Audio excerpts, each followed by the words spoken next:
ভারতের দক্ষিণী অভিনেতা আল্লু অর্জুনকে গ্রেফতার করেছে পুলিশ। হায়দ্রাবাদের পুষ্পা 2 প্রিমিয়ারে পদপিষ্ট হয়ে একজনের মৃত্যু হয় এবং আহত হন বেশ কয়েকজন। সে সময় সেখানে উপস্থিত ছিলেন আল্লু অর্জুন। সেই মামলাতেই এবার তাকে গ্রেফতার করা হয়েছে।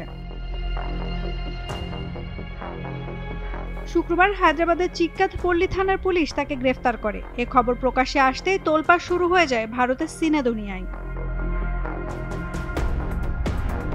এর আগে বৃহস্পতিবার মামলার বিষয় প্রকাশ্যে আসতেই তেলেঙ্গানা হাইকোর্টের দ্বারস্থ হন আল্লু। মামলাটি তুলে নেয়ার আবেদন জানান তিনি।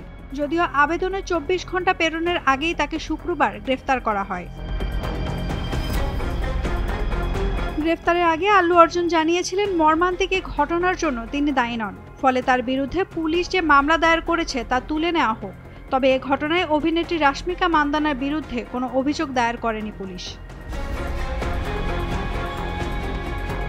জানা গেছে হায়দ্রাবাদের সন্ধ্যা থিয়েটারে গত 4 ডিসেম্বর স্ক্রিনিং ছিল পুষ্পা 2 এর।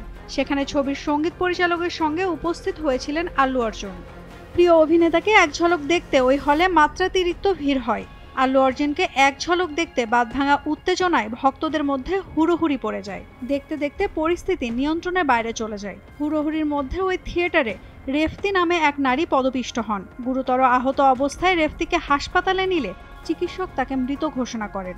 অন্যদিকে এ ঘটনায় গুরুতর আহত হন রেফতির 2 সন্তানও, যার মধ্যে 4 বছরের সন্তান শ্রী তেজার অবস্থা আশঙ্কাজনক ছিল। তাকে প্রথমে দুর্গাবাই দেশমুখ হাসপাতালে ভর্তি করা হয়, পরে উন্নত চিকিৎসার জন্য অন্য হাসপাতালে স্থানান্তর করা হয়।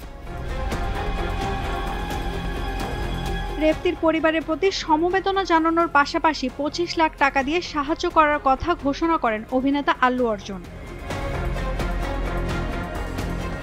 এ বিষয়ে পুলিশ জানায়, ঘটনার দিন প্রেক্ষাগৃহে অভিনেতা যাবেন তা আগে থেকে জানানো হয়নি। এমনকি হল মালিকের পক্ষ থেকেও কোনো অতিরিক্ত নিরাপত্তার ব্যবস্থা নেওয়া হয়নি। উল্লেখ্য, দক্ষিণের এই সিনেমাটির মুক্তির পর বক্স অফিস কালেকশন ইতোমধ্যেই 100 কোটি ছাড়িয়েছে। মুক্তির আগেই সব রেকর্ড ভেঙে দেওয়ার মুখে ছিল পুষ্পা 2। তবে এমন ঘটনার পর মন ভেঙেছে আল্লু ভক্তদের।